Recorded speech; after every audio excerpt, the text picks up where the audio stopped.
Hi friends, I'm Brynn. And I'm Savanna. And this is Friends Who Crime. Friends Who Crime. Welcome back, everybody. I have to start by saying I have failed you, and I have failed myself because I was working on getting ads on the podcast, but I had some difficulties, ran into some things that I didn't know how to handle, so the ads are going to have to wait for a little bit, but I am working on it. It's all a learning process, so you guys don't have to deal with ads here for at least a few weeks.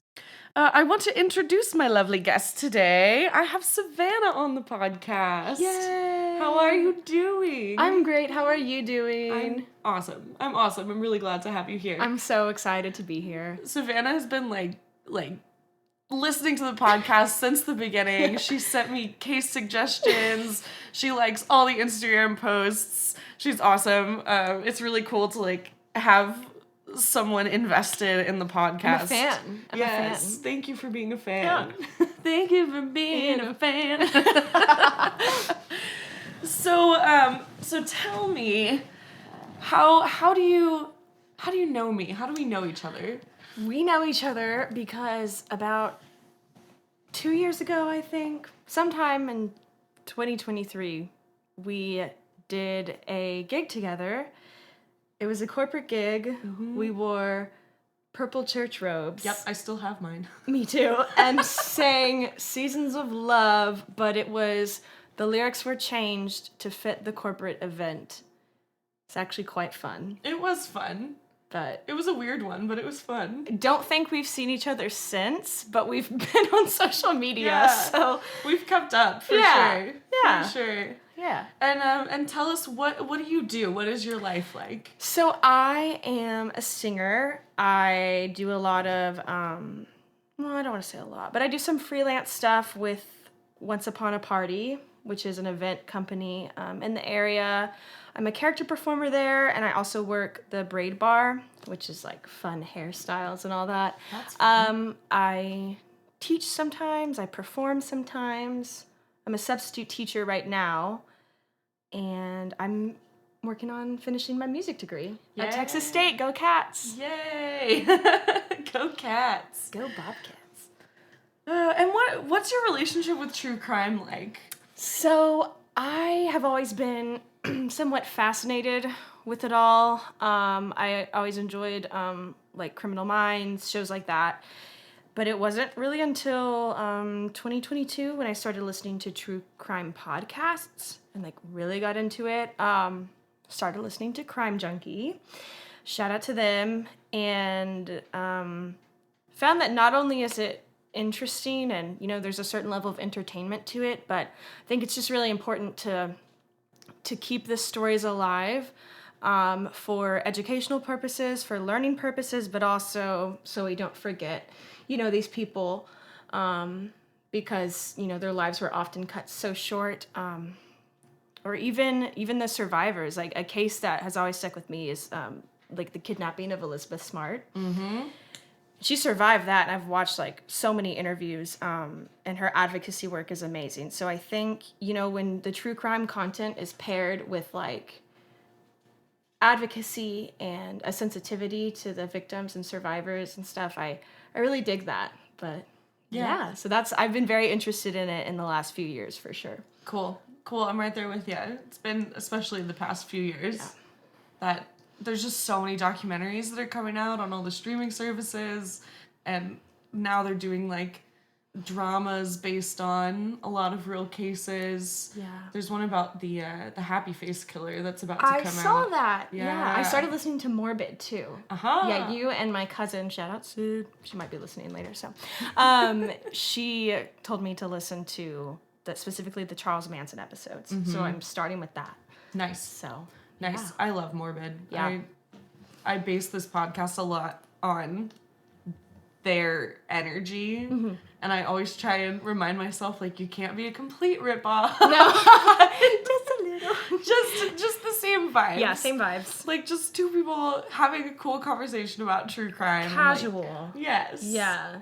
And no, I don't love to do, the really dramatic music in the background and have it be really serious. I want it to be fun. I love a few of those, but there's definitely differences. So I didn't even write down my interruption today. I'm just kind of raw dogging it. I'm trying to think of a good story. So if you listen by now, you probably know I'm a teacher, and I have like private lesson students, and I was teaching a student on Sunday, so just a few days ago, and we're in the middle of sight reading, like teaching him how to do the do re mi's, and he stops and he goes, "Oh my God," and I said, "Are you okay?" And he goes, "I think I just shit myself." Been there, done that. No, I haven't done it, but I have almost for auditions. Yep. And this kid's like maybe 11. No way. Yeah. I love him. And just goes, "I think I just shit myself." And I said, "What do you need?" Like, "What do you need right now?" And he was like, "I think I need to go home." Yeah. And I said, "Okay, well, like, the bathroom is right outside. Like, you let me know. I'll help you any way I can." And he was like, "Nope, I'm just gonna go home." And he lives within walking distance of the He just walked home with shit in his school. pants. And he just walked home. And his dad comes back because his sister takes a lesson after him. And he was like, "Where's Finn?" And I was like, "I tried to stop him from walking home, but he walked home. He had an accident," and the dad just like called him up on the phone, and he was fine. He was at home. But yeah, that was my interesting story. The sight reading poops. That's just the life of a music teacher. I guess so. That is the first time that particular situation has ever happened to me. Yeah. But, probably won't be the last. The joys of teaching. The joys of teaching. Truly shaping America's youth. Yes. Yes, thank you for your service. This case today, it's a little more gruesome in some ways than the other cases I've done. I'll say trigger warning would be a brief mention of suicide in this one, and then just some ugly things that went down. So just listen with care. It's not too bad. I cut out most of the like really gruesome stuff, but we will be mentioning it. Cool. The biggest thing in this story, I don't want to say the crown jewel, that's the wrong phrase, but like the logo of this story is a 55-pound barrel. Oh, I don't like it. Yeah. I don't like where we're going. I don't like it. This is the story of Reyna Angélica Marroquín. Her life, her tragic end, and the secrets that remained buried for years before finally coming to light. It's September 2nd, 1999. In Jericho, New York, a man is clearing out a house he recently purchased. And I'm talking about the kind of cleaning where you're like wiping down counters, going through old boxes, hoping to find something valuable or at least interesting, like a vintage comic book or like a lost treasure when cleaning out a new place, something you could sell on Pawn Stars. But what he found wasn't a gold coin or some old jewelry. He finds a massive sealed barrel in the crawl space of his house. And look, I get it, most of us would have walked away from the thing and just probably left it down there. Instead, he's able to drag this incredibly heavy barrel out of the crawl space and onto the curb for the trash truck to take away. However, when the trash people come to pick it up, they say it's way too heavy to be taken away, and they don't know if it has like something toxic in it that would destroy a landfill, or, they just don't know what's inside, so they don't want to take it. Mm-hmm. So the man's curiosity gets the best of him, as it does, and he pries open the barrel. Inside the barrel, he finds a curled up hand. Oh, yeah. And a woman's shoe. It's a mummified corpse. Oof. It's a mummified corpse covered in a gooey green liquid. The rest of the body was folded in half so it would fit inside the barrel. Disgusting. Very disgusting. Disgusting. And I don't know about you, but I can't even begin to imagine what was going through this guy's mind at that moment. He finds a dead body in a barrel. Who knows how long it's been down there? He, has just moved into this house. I probably would have called the cops, tried to keep it together, and definitely gone back for a second look because that's the kind of person I am. I think most people would have just, left it and called the cops. Yeah, I would have just ran away and calling the cops. But the real shocker here isn't the barrel itself. It's the fact that this body had been in that barrel hidden away for decades. Oh, God. So this guy calls the authorities immediately, and they examine the scene. Inside the barrel, they find more than just the body. They find polystyrene pellets, which are those little, plastic pellets. Okay. And a locket inscribed, "To Patrice, love Uncle Phil," and a notebook with addresses inside. Okay. So, here's what I'm thinking, probably what you're thinking as well. What the heck is this address book doing in there? And also, who the heck is Patrice? Right? Who's Phil? I want to know all of it. Who's Phil? Well, this locket and address book give detectives a much-needed clue. The address book, though nothing concrete yet, provides a hint that someone close to this woman might know something, and the locket is like a breadcrumb, a tiny trail to follow. Mm-hmm. The address book also, it was so old, right? It's been in there for decades, and it's stuck together from this gooey liquid. So there's a challenge in actually getting the information out of the address book. And they don't know what the liquid is yet? Not yet. Okay.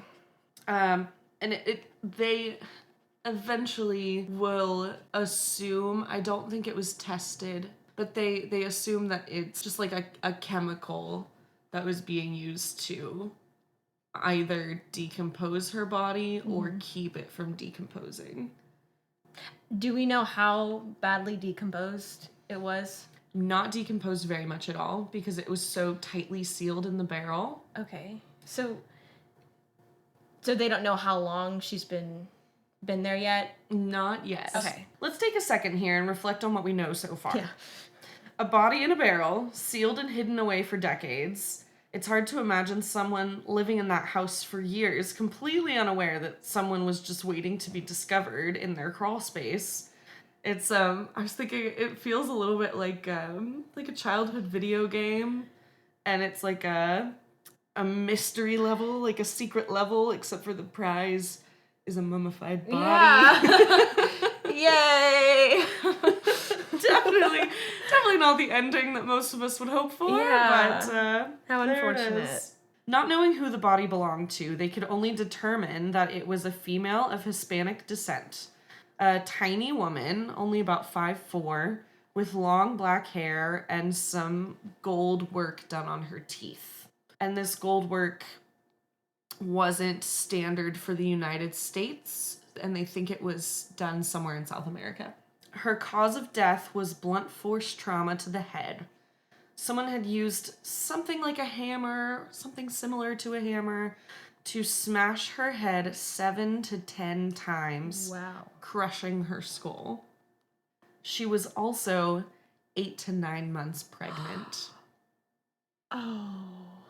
So they take DNA samples of the woman and also the fetus to see if they can determine who the father is somewhere down the line. Because that would give them a hint. Oh, yeah. They bring her body back to the lab. Police begin investigating former owners of the home.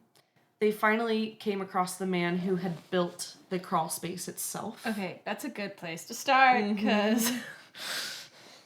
And his name was Howard Elkins. The information that they had gathered from the barrel itself was also tied to Elkins' company, Melrose Plastics.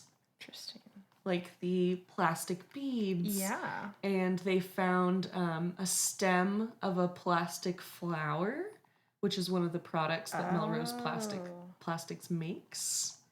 And then there was something on the outside of the barrel too, like some sort of serial number that connected back to the company. So it was really clear where that barrel came from. Howard. Right. Howie. It was Howie. Howie.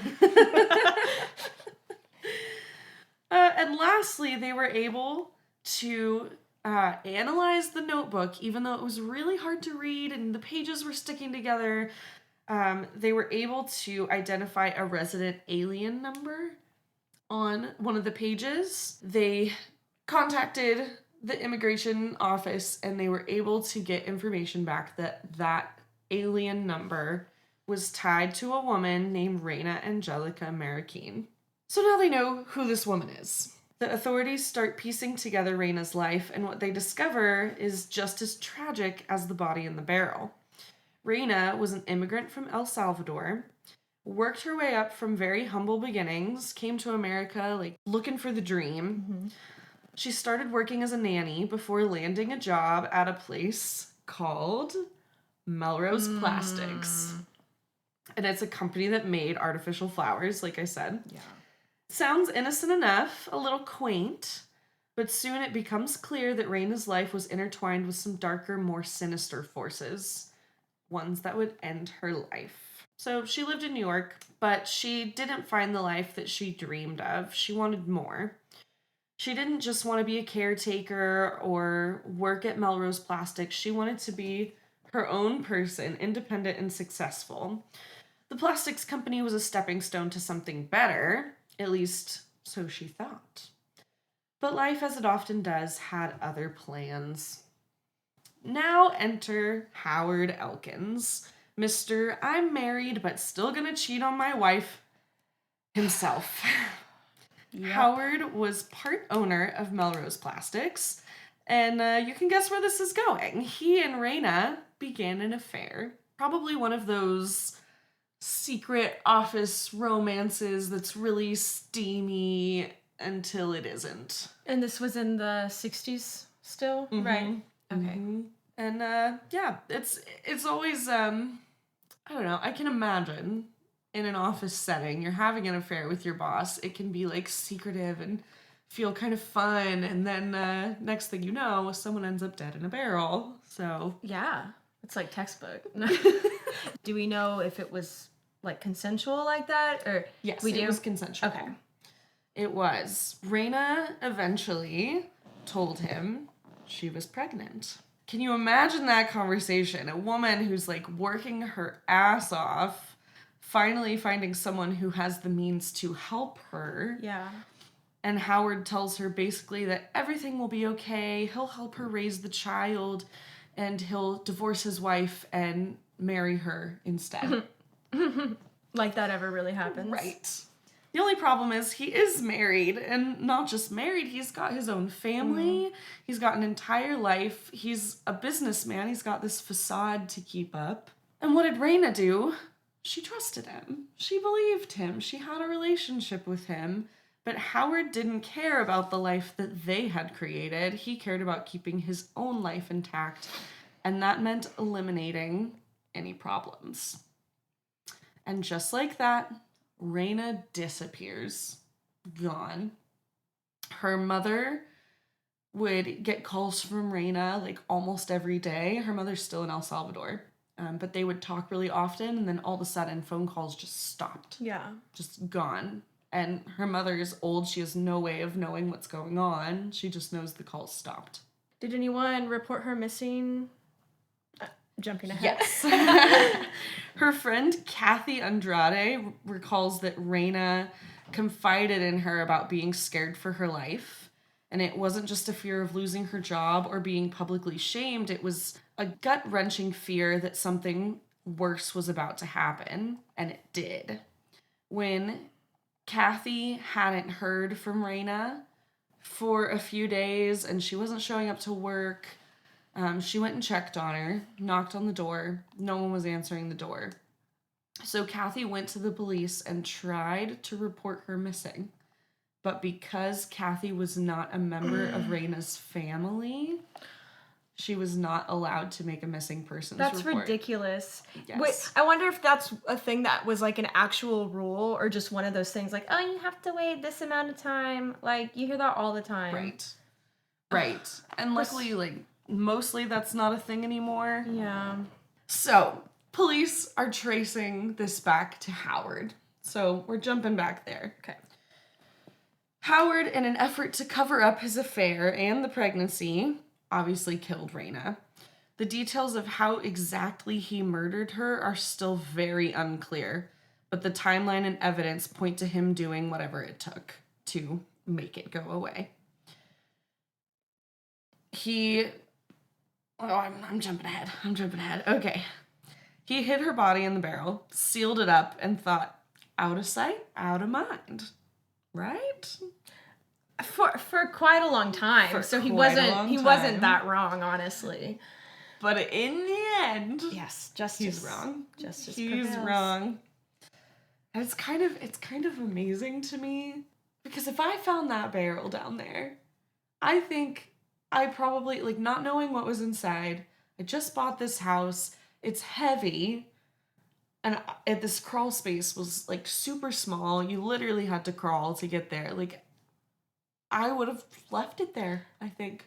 I think I would have, like, called my dad or boyfriend or something. Yeah. Like, hey, I'm really curious what's going on, but, Yeah. Yeah. But, man, was Howard so wrong that this would never be found. That's wild. What are the chances? The right person was there and found it. Poor guy, that's traumatic. I I wonder if he, like, ended up moving out of the house or what. He had literally just bought it. So I believe he stayed in that house. Oh, what a trooper. Yeah. And What a trooper. the guy that sold it to him, his last name was Cohen. I don't remember what his first name is, but he helped with this whole process as well. So, like, the realtor guy sort of helped him through this process because he felt like he should. Yeah. Yeah. So we're going to fast forward. 1999, we're back. Authorities track down Howard Elkins in Boca Raton, Florida, where he's living a nice, comfortable, retired life. Because of course he is. But when confronted with the barrel, the body, the entire mess, Howard, of course, denies everything. He refuses to provide a DNA sample. Oh, that doesn't look good. Classic move. But here's the twist. The next day, before the cops could even get a warrant, Howard is found dead in his home. No. Self-inflicted gunshot wound. Oh. He was a coward. Coward. That's exactly what I have written down. Oh, God. Cowards escape. No accountability. No justice. He was like, dang, this finally caught up with me. And just ended his life. That's crazy. Yep. So, of course, now they can get the DNA sample. Yeah. Which is, kind of ironic in a morbid way. That's kind of weird. But if you're thinking this is the end of the story, you would be wrong. I know we all expect a satisfying conclusion with, like, a nice bow-tied arrest, but hold on. DNA testing later confirmed that Howard Elkins was the father of Reyna's unborn child. This wasn't some random act of violence. This was a murder with a clear motive. And Howard's family lived in that house where they found the body. They lived in that house for years, completely unaware that a barrel containing a murdered woman's body was stashed in their crawl space. They had no idea that the secret was hidden under their very feet. I picture these, like, family dinners. They're sitting at the table. Yeah. And they're like, you used all the hot water. Like, you didn't clean up your room. And underneath their feet, literally, is this barrel with a woman in it. Dad murdered his mistress. Their dad had murdered. Oh, my gosh. Oh. Okay, so she was estimated to be 8 or 9 months pregnant. Yes. So do we know how pregnant she was when she told Howard?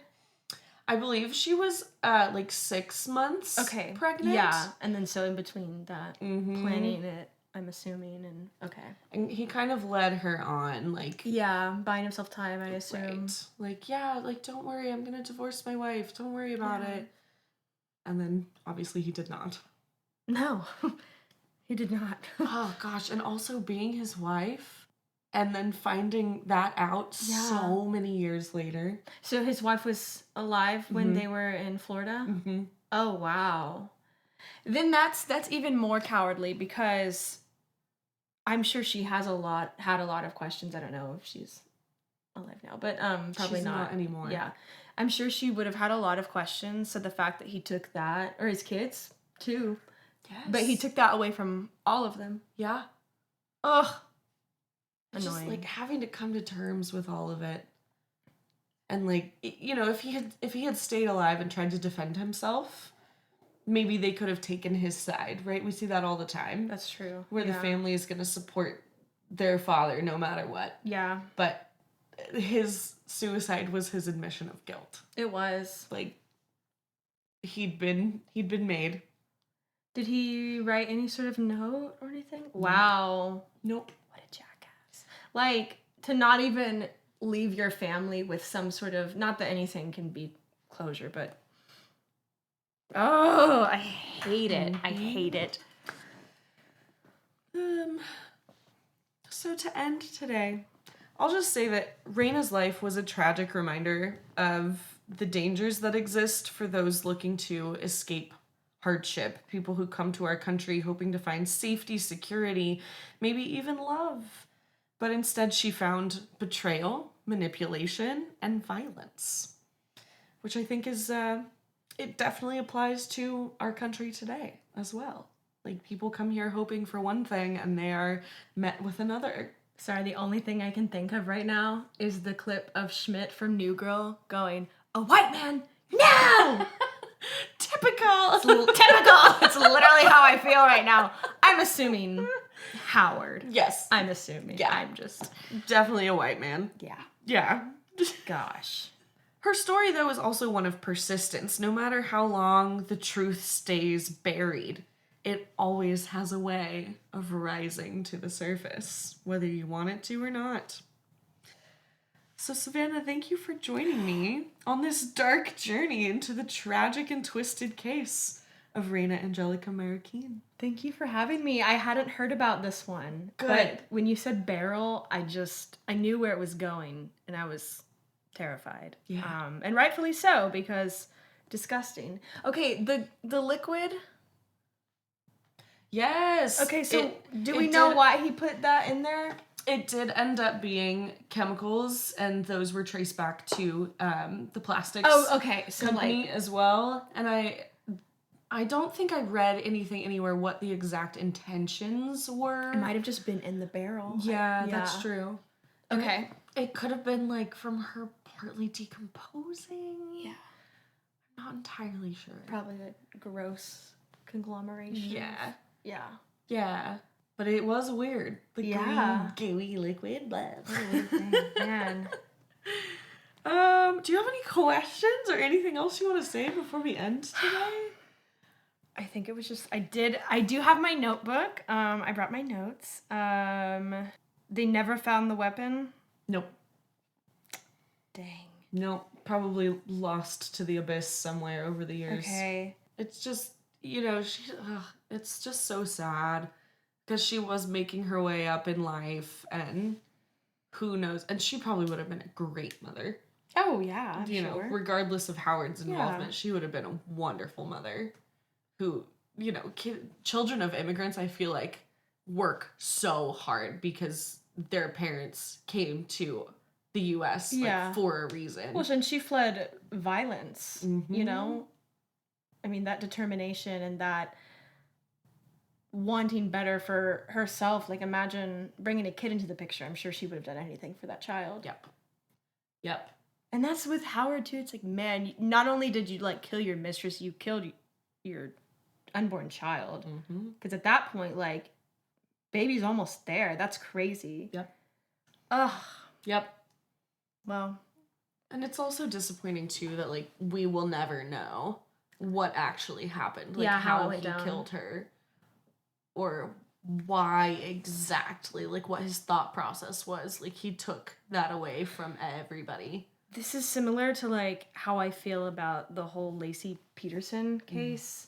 Just, like, you can just come clean about your affair. Like, it's really not, because in the end he killed himself anyway. Like, Right. I'm like, you can just come clean about your affair, and I don't know, everybody can just live. But I also don't have the mind of a psychopath or a sociopath, so It's amazing what people will do to avoid divorce.